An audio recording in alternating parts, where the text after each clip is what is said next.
You're born on Corsica in 1769, and from the moment you take your first breath, life is against you. Corsica was recently taken over by France, but before that, it was a chaotic battleground.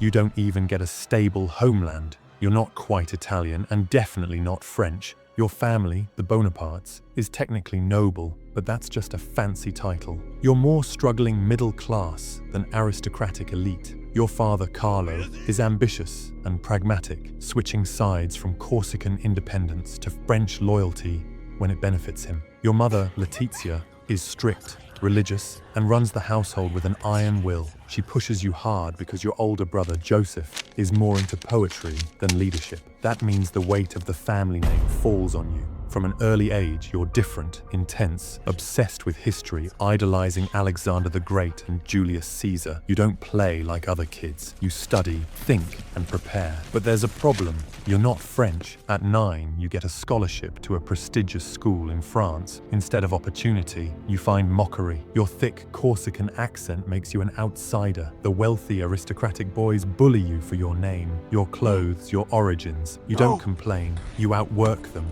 You bury yourself in strategy, mathematics, anything that makes you better. By 15, you earn a spot at the École Militaire, France's top military academy. Again, you don't fit in. The aristocrats look down on you. Then your father dies, and whatever little money your family had vanishes. You have one shot. Most students take 4 years. You do it in one. You master artillery, fortifications, strategy, anything to make yourself indispensable. At 16, you become a second lieutenant, the first Corsican to graduate. But it's not a victory. You're still an outsider. Your thick accent, your background, it all still makes you a target. Worse, you're stationed in a dead-end post in Valence, surrounded by officers who got ahead through privilege, not skill. So you wait, you study, you learn the system. You know one thing for sure, your time will come. And when it does, you'll take it. You're stuck in Valence, drilling soldiers, studying artillery, and writing desperate letters home. You dream of rising through the ranks, but the army is run by aristocrats, and you're just a short Corsican nobody. Then in 1789, the world explodes. The French Revolution begins, and suddenly the rigid system keeping you down starts collapsing.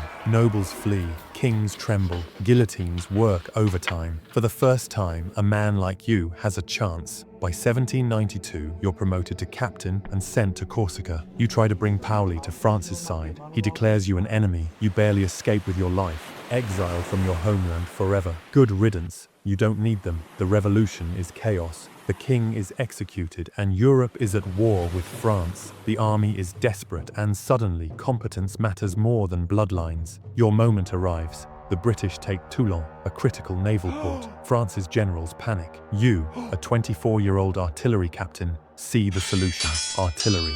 You present a plan. Strategic cannon placement will win the battle. The higher-ups ignore you, but Paul Barras, a government official, takes notice. He gives you command of the artillery. You position the cannons, bombard the British fleet, and crush their forces. Toulon falls. Overnight, you go from an unknown captain to brigadier general, then disaster. Your rise came under Robespierre's government, and when he's executed, you're arrested as a traitor. You sit in a cell waiting for the guillotine.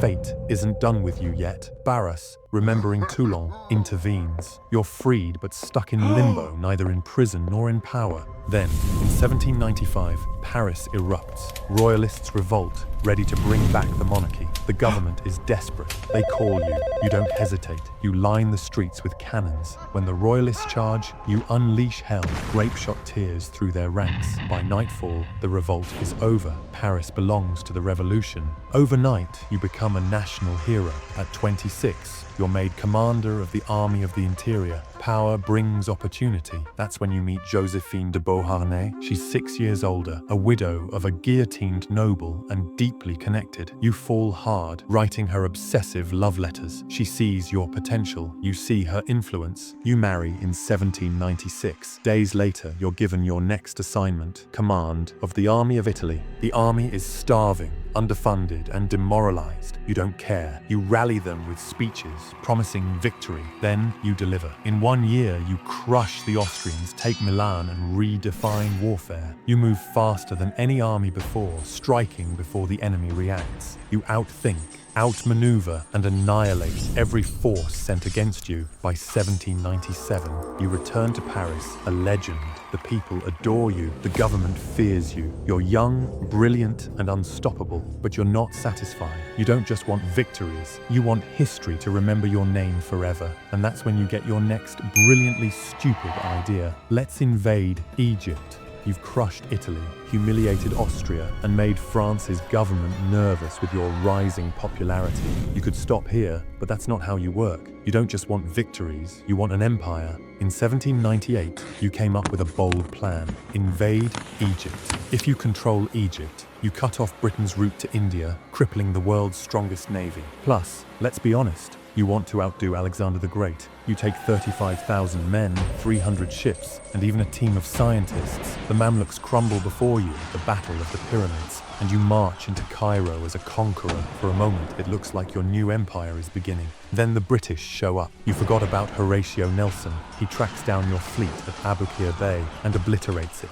Your army is now stranded in the desert with no way home. You don't panic, you never do. Instead, you march into Syria, but it's a disaster. Your men are exhausted, the plague spreads, and at Acre, your army is stopped cold. After 2 months of failed attacks, you're forced to retreat. Egypt isn't an empire, it's a disaster. But then you get a letter from France. The government is collapsing. You don't hesitate. You abandon your army and secretly sail back to France, leaving thousands of your soldiers behind. You don't care. You're thinking ahead. When you arrive, France is in chaos. The Directory is weak. The economy is failing, and the people are desperate for a leader. You walk into Paris a hero. No one even mentions Egypt. By now you've learned. Power isn't given, it's taken. On November 9th, 1799, you stage a coup, the coup of 18 Brumaire. You march soldiers into the government, dissolve the legislature, and when politicians resist, you let the army handle it. Moments later, the Directory is dead, and you name yourself first consul at 30 years old.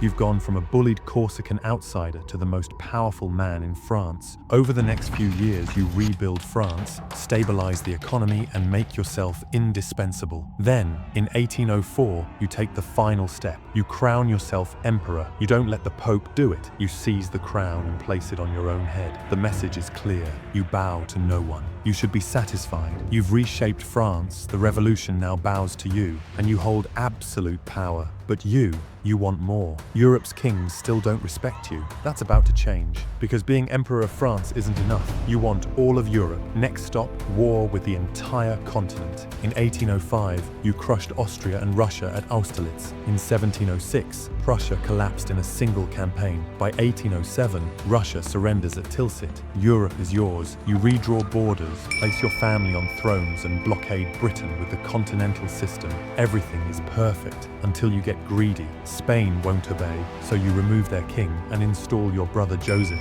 All of Spain revolts. Guerrilla fighters tear your army apart. The Peninsular War bleeds your empire dry. While you're stuck in Spain, Russia defies you. You march in with 600,000 men, expecting an easy victory. Instead, the Russians retreat, burn everything, and lure you into disaster. Moscow is yours, but it's on fire. No food, no supplies. Winter arrives. Your army freezes, starves, and dies. The Russians attack relentlessly. Now everyone turns on you. The British, Austrians, Prussians, and Russians invade France. You fight like hell, but in 1814, Paris falls. Your own marshals force you to abdicate. They exile you to Elba. It's over, except you escape. Landing in France with 1,000 men, you walk up to an army sent to arrest you and say, "If any of you wish to shoot your emperor, do so now." They cheer. They join you. Louis XVIII flees, your emperor again. But this time, the Allies aren't playing games. At Waterloo, 1815, you push the British back.